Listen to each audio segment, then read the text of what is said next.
Chez Insuko, on parle beaucoup de compréhension locale, d'ancrage territorial. Des mots à la mode ?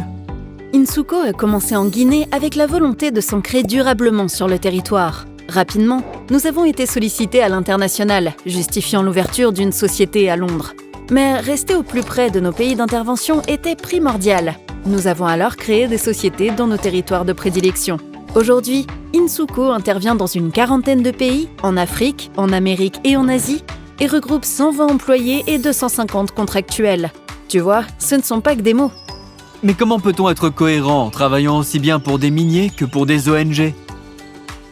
Nous intervenons autour d'enjeux de développement qui impliquent des parties prenantes variées. Communautés, États, ONG, entreprises, bailleurs. La collaboration avec tous nous permet de développer des approches multi-acteurs basées sur la compréhension de leurs intérêts et de leurs contraintes.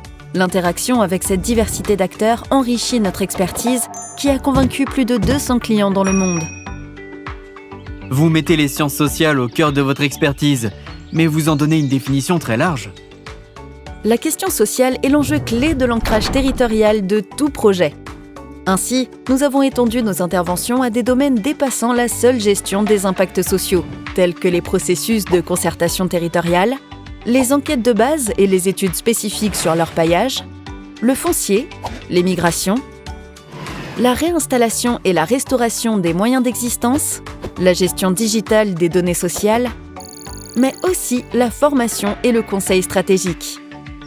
C'est aussi pour cela que vous travaillez sur autant de secteurs ? Oui, car le changement social est une dynamique commune de toute politique de développement. Nous travaillons ainsi également sur la gestion des ressources naturelles, où la considération des questions sociales est primordiale pour assurer la durabilité. Nous accompagnons donc des projets de secteurs aussi variés que l'aide au développement, l'extraction, l'énergie, l'agriculture, l'agro-industrie, les infrastructures, le tourisme, l'aménagement urbain et l'aménagement territorial. Vous parlez aussi de recherche. N'est-ce pas contradictoire pour un bureau d'études ? Nous avons toujours eu pour ambition de confronter nos expertises aux outils issus de la recherche. Nous avons donc créé l'IFSRA, qui nous maintient à la pointe des méthodes et outils en conduisant des projets de recherche.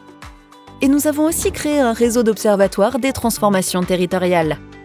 Capter, enrichir, partager les bonnes pratiques observées localement, innover avec de nouveaux outils.